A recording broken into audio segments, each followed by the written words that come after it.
Hey, welcome in everybody. Tuesday night here at WCNC and your live weather impact. It is December 9th. We have got a little bit to talk about tonight. Cold temperatures, some interesting things happened today. We're going to talk about maybe some more northwest flow snow for the mountains only, and really just the mountains and nobody else. Typical mountain setup that we see every winter, and maybe a brief warm up by the weekend. But let's start with a view outside tonight. Our Mr. Sparky camera network. You can see we've got skies beginning to clear across the area. Pretty nice night out there. It is quite chilly though. Those temperatures really never warmed up much today. And in fact, the current satellite imagery still showing some high clouds out there, which is going to keep things kind of on the cool side here through the evening hours. We'll try to show it to you. Our computer will cooperate with us. So we've got those high clouds scooting across the sky right now. They're beginning to move out, which actually could set the stage for even colder air tonight, because we'll be able to radiate the little bit of heat that we got today, which wasn't a whole lot. Today was one of the cooler days of the entire season.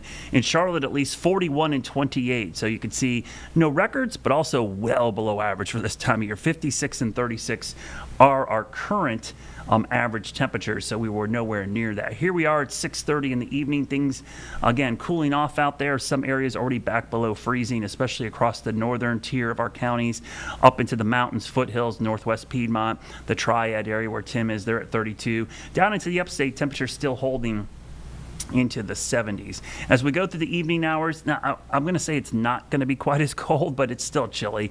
We'll drop into the low 30s, likely a light freeze tonight. So just a heads up, when you get up tomorrow morning, you still need to bundle up, as those overnight low temperatures will be falling back to about 30, 31 degrees or so as we go through the overnight hours. But notice the southwest wind. So that's a sign of some big changes tomorrow. Tomorrow's going to be a really interesting day because we have a pretty strong, what we call Alberta Clipper heading our way. These Alberta Clippers are fast-moving frontal systems that come out of Alberta, Canada. We get a ton of them every winter. They produce northwest flow snow, some wind, and yes, colder temperatures behind them. But ahead of them, we get a big gust of southwest winds, kind of as the flow moves north. So tomorrow, ahead of this front, we could jump into the 50s, but notice the wind sustained at 16. Could be much higher gusts. So it's an inflatable alert for your Wednesday, which means anybody with inflatables or Christmas decorations that aren't secured properly could be down the street. So just a heads up, this is going to be a super windy afternoon, and you're definitely going to want to take full precautions for those winds. And just to give you an idea of the winds, this is for the Charlotte area, but it really does include all of the Piedmont. 20s in the morning, but the gusts could peak around the low to mid 30s in the afternoon. And that's certainly more than enough to blow those decorations around. And if you haven't gotten all the leaves off your trees yet, trust me, they're going to be off by tomorrow, because look at these winds. Futurecast winds across the entire area shows the southwest winds picking up. And again, those gusts, a few spots get close to 40 there. So really howling. Then the front moves through. The wind shifts to the northwest. It's still breezy for most of us, but in the mountains, it'll be howling. Could see near blizzard conditions Wednesday night and the Thursday morning, because yes, there will be snow up in the mountains, so your typical northwest flow. So let me kind of explain what's going on. I posted on Facebook about this, and everyone's asking me about snow everywhere. Remember, these northwest flow events do not affect the Piedmont. You see zero snow east of the mountains. Even in the mountains, the eastern facing slopes get almost no snow compared to the northwest facing side. So when you look at this, you'll see dry as a bone east of the mountains, but because this flow is coming off the Great Lakes, that moisture gets down and deposits itself on all of the northwest facing slopes of the mountains. Sometimes we see a ton of snow over in Beach and Sugar Mountain, but then you go over to like Blowing Rock and there's almost no snow. That's the kind of setup we have here. Could see some additional snow going into Friday with this setup. So here's a kind of explainer. The flow comes in from the northwest, the moisture gets picked up, and it all gets dumped on the west or northwest facing side. And on the other side, we get basically what's called a rain shadow, or in this case, a snow shadow. The air sinks, it warms, it dries, and so there's no snow east of the mountains, even in the mountains. So if you're in like Hickory, Shelby, Gastonia, Charlotte, anywhere in the Piedmont, Statesville, Mooresville, Matthews, Concord, no snow, zero, zilch, nada. That is not the kind of setup we see with this. So when we look at our future cast, you'll kind of see how this unfolds here. Strong southwest winds tomorrow. There's the brief rain snow mix, which changes to all snow in the mountains. And look where the snow is. It's nowhere near the Piedmont, okay? This is all up in the mountains. So right here, this is where the snow falls. 0 here. Okay, so this is where we see it in the setup. So when you hear about this, don't think it's snowing where you are. Seems to be a lot of confusion now. Every time we talk about snow anywhere in the Carolinas, everyone thinks it's happening every square inch. It's not the case, certainly not with this setup. And I'll show you where the snow will fall. This is our snowfall potential map. Shows those areas right on the Tennessee line. So from Bryson City to Mount LeConte in the Smokies, Rowan Mountain, Beech Mountain, Sugar Mountain, areas up towards Mount Rogers, Howard's Knob, those are areas. On the eastern side of the mountains, almost none. So you get towards Lenoir, Morganton, Hickory. There's sometimes, if we get a really strong event like this, we can get some of that break containment, we call it. But in this case, I'm not expecting anything to be remotely close to making it over the mountains. Now, looking at the long range pattern, we have a warm up for the end of this week into the weekend, but then another cool down for early next week. So that's going to set the stage for cooler than average temperatures as we go from the 15th through the 19th. So this just includes those dates. It's not from now to then, it's just the 15th through the 19th. So below average, which by then is like low 50s, upper 40s, because the average high is in the mid 50s. So the weekend, enjoy this. It's going to be gorgeous. I mean, temperatures Saturday pushing 60 degrees. Sunday will be in the mid 30s, mid to low 50s with morning lows in the 40s and 50s. So it could be a really warm weekend compared to what we've had recently. And I say warm because it's all compared to how cool it's been so far here in early December, which has been incredibly cool to start, but actually not as cool as last year. So we'll see if it trends like last year. Last year we started super cold and then it turned warm. So we'll see if this pattern flips anytime soon. So here's a quick look at your Jerry Hunt Supercenter 7-day. We'll show you that first. Notice temperatures again. Wednesday, pretty warm, mid 50s. Thursday, Friday, a little bit of a dip back into the 40s. That's behind that clipper system.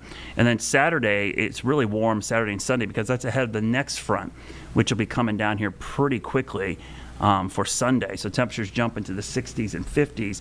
And then we'll show you the 10-day forecast because this gets us all the way through the 19th. And you notice temperatures kind of warming up at the tail end of the 10-day. The 18th and 19th, we're back close to 60 degrees. So the reason I think we're seeing that cooling trend in the 6 to 10 day outlook is because of this cold snap right there.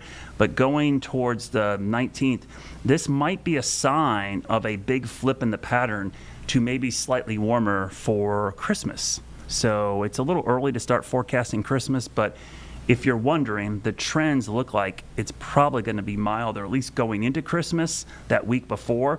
We'll see if it flips right for Christmas and after. Of course, we'll talk about this.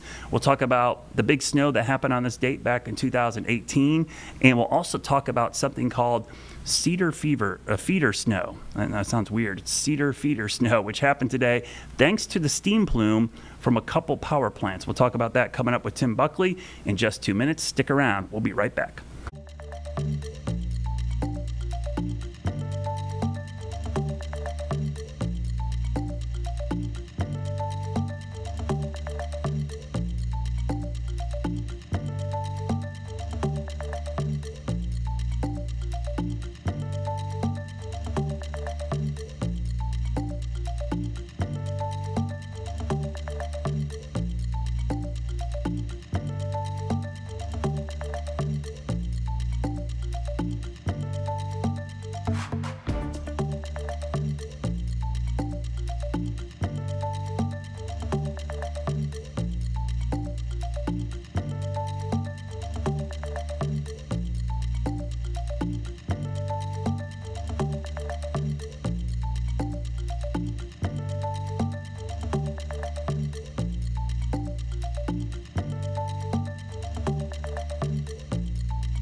All right, welcome back. Tim Buckley joins me from WFMY. And Tim, we had a lot of school delays. We had a last-second one down here in the Charlotte area.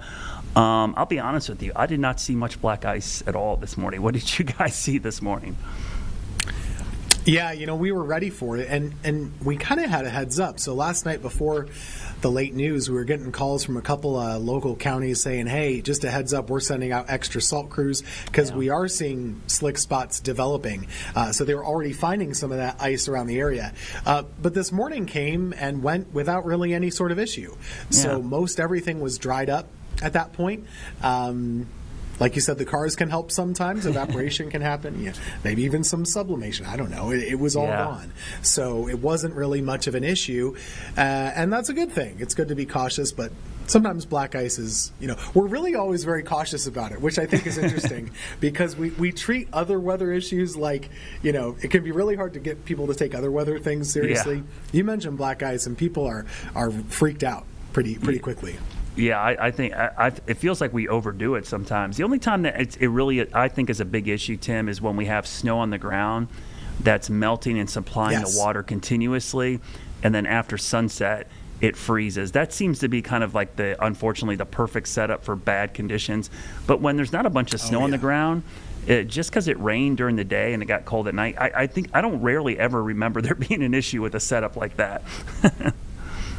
Yeah, so it worked out fine. It's good to see not having too many wrecks, and maybe a couple people got to sleep in a little bit longer on this cold day. Pretty cold morning for sure. Oof. Yeah, it was really cold down here. We were in the 20s today. We actually got to 41, but we really spent most of the day in the 30s. So as a day overall, it was probably one of the coldest we've seen from a high and low combined kind of standpoint. I did want to talk about one thing, Tim, we saw down here, and we saw a couple of weird things happen in the Western Carolinas. I saw this morning when I got up, there was reports of light snow falling in Marion, North Carolina, and it was weird. There was nothing on radar. Then I got reports in Charlotte of some light snow falling in southwest Mecklenburg County, which is near Lake Wylie. And lo and behold, Tim, I'm going to show this graphic here. We had this very interesting phenomenon called cedar feeder snow. And you probably have heard of this happening in the Midwest, where you have a steam plume from a power plant or a paper mill, and we had super cooled water droplets in the low cloud deck. And what happens is steam plume from the Lake Wylie, it's a nuclear power plant. Everyone freaks out when I say that, but that's just a cooling tower. So it's just straight up water vapor. So don't get freaked out. It's just water vapor. They cool the water in those towers. So it's just steam.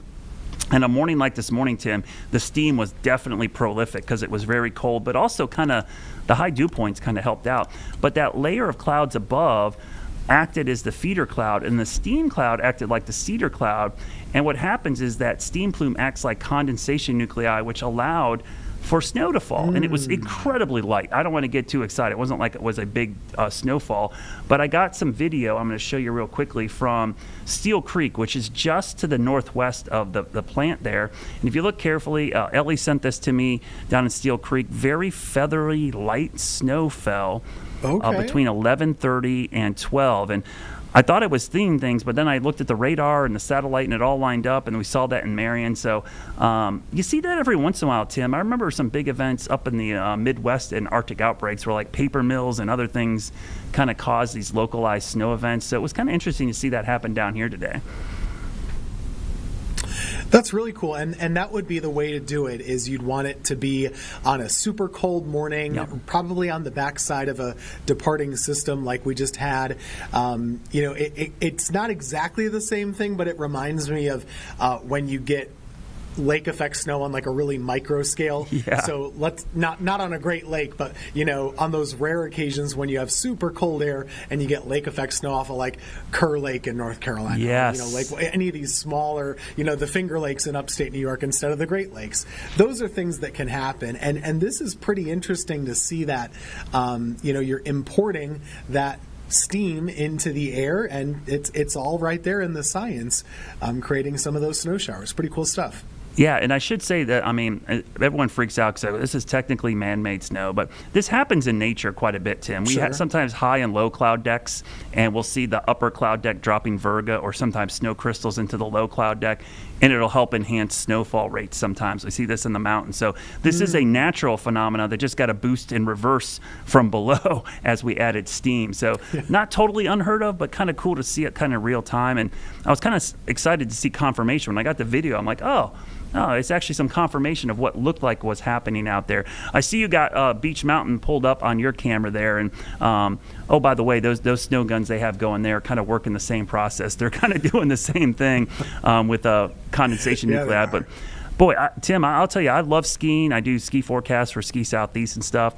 I got to say, this is one of the better starts to a ski season I can remember in a long time in the mountains. So it's funny because we were just bemoaning November and how bad it was. It got off to an optimistic start, and then it was really lousy the rest of the month, just too warm. Every day and they couldn't even make the snow. Yeah. And now December comes around and we've totally flipped that switch. And this is a really good pattern. And, you brought this up yesterday, and I was kind of looking back at our data. 1 year ago, December actually did get off to as cold, if not a slightly colder start. Yep. Do you remember the ski season doing really well last year in December too, or not quite as much? It got off to a good start, but then, as you know, the later half of the month, it got pretty warm again.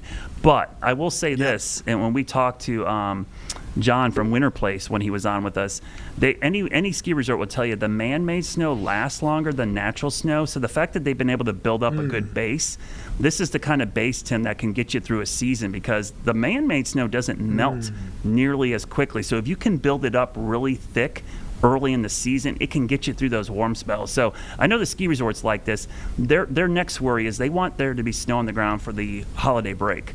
So you want snow around Christmas to New Year's because everyone's out of school and work, and that's when a lot of people ski. Like 1/3 of their revenue comes in from that 2-week period between Christmas and New Year's. So that's the key. They'd love to get this snow built up enough so that it can make it through there. And it does look like they'll get some more this week, which is great news for them. I want to talk quickly about tomorrow, Tim, because we've got this kind of Alberta Clipper type system coming down. And tomorrow it's going to be super windy across our area. In fact, I had to pull out my inflatable alert graphic here for everybody who's got the Christmas decorations up. I laugh, but I don't know. I feel like my neighbors have more and more of these things every year, Tim. And these things are getting bigger, and there's more of them. And so if you don't anchor those things down tomorrow, it's going to be howling. In fact, in the Charlotte area, our gusts could top 30 to 35 miles per hour, but it'll be a southwest wind ahead of the front. So what kind of winds are you guys looking at tomorrow up your way? Yeah, I think this is the type of thing where a lot of times the models even underdo the wind a little bit. I think it'll be pretty gusty. Right around 30 to 35 is what I'm expecting too. But and it's one of those things that's too bad because you are getting a little boost in temperature, a nice little thaw for tomorrow, but you probably won't be able to enjoy it all that much because the wind will be whipping you around. Yeah. And this is not going to wait. It's not going to wait until the afternoon to get breezy. I think it'll be kind of windy from the get-go tomorrow morning. And truly, that's part of the reason for the warm-up. A lot of times when you have a cold front coming in, you warm up ahead of it because the winds pick up. This time of year, you're usually warming up because of the wind direction, not because of the sunshine. So that'll be the case for tomorrow. And, tie those things down, I guess. You don't want Rudolph to end up down the street, right? Yeah, and what's going to cause this, Tim, is, growing up in the Midwest, I always loved Alberta Clippers because every one of them brought you a little chance of snow and wind. And this one looks pretty potent. It comes down into our area, and we get into a pretty good northwest flow event for the mountains. And looking at this, I started looking at some of those backtrack trajectories.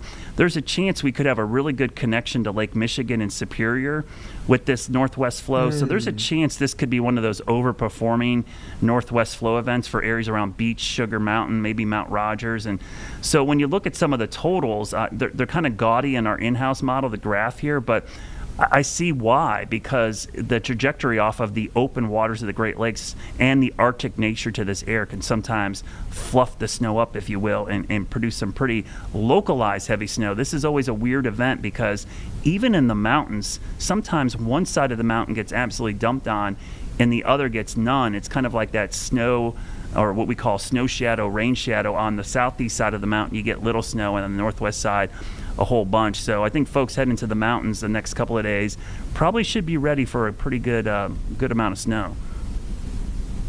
Yeah, and it could be a long duration to it too. Starting up tomorrow afternoon, it might continue a little bit into Thursday. So this will be an issue, and again, welcomed by the snow lovers and the ski resorts and the like.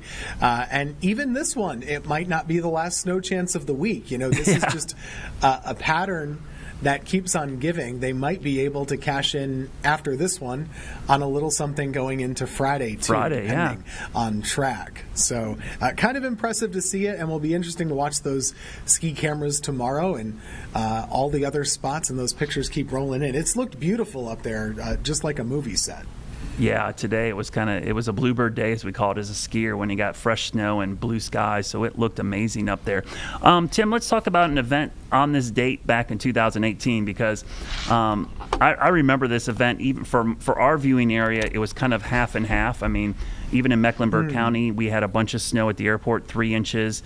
The northern part of the county, 6 inches. The southern part, a half inch. But for your viewing area and Interstate 40, this was like an all-timer early season event.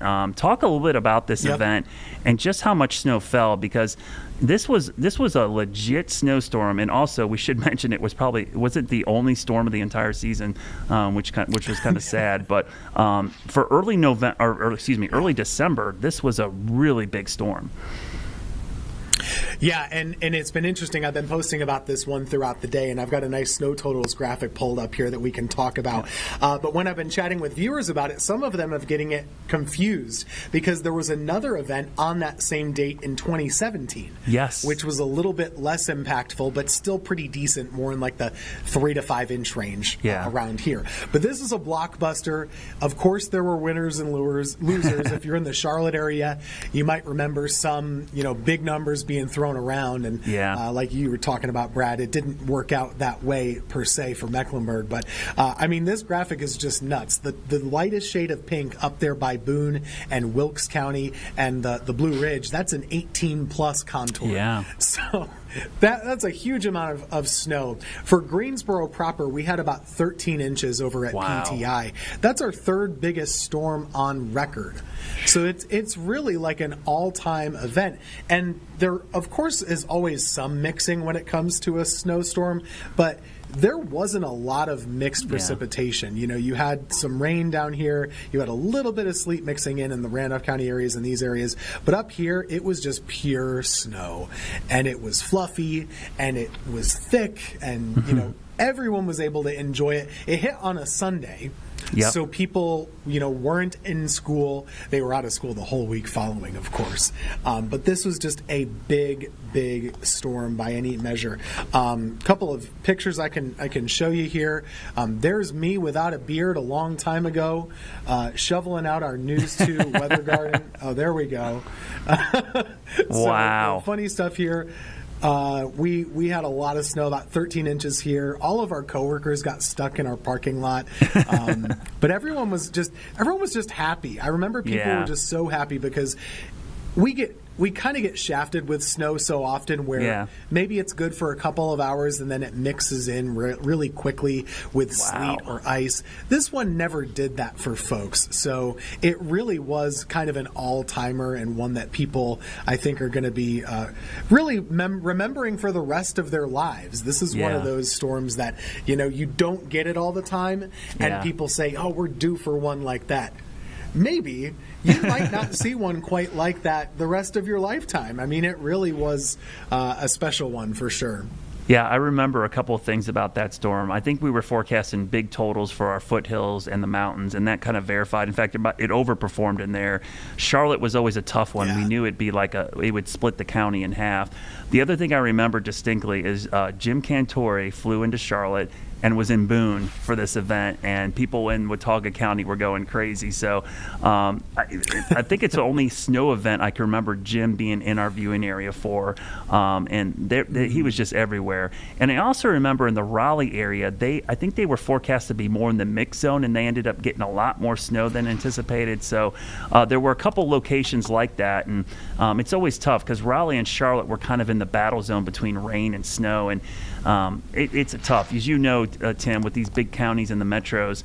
Like I said, Huntersville, Cornelius area, in our area had like 6 inches, and then Pineville down near the South Carolina border in the same county had a half an inch. So it was kind of one of those storms. But I also remember too that I think I forecasted that winter event, for the winter season, my winter forecast, that we probably would see at or below average snowfall. And when that storm happened, everyone's like, "Oh, you're going to bust big time. It's going to be a record winter." And then Tim, what happens after this storm? We didn't see another flake the entire winter. It was crazy. Yeah, it's true. And the winter, I think, was actually pretty mild overall. It was a pretty easy winter overall. I remember I think I forecasted below average snowfall too.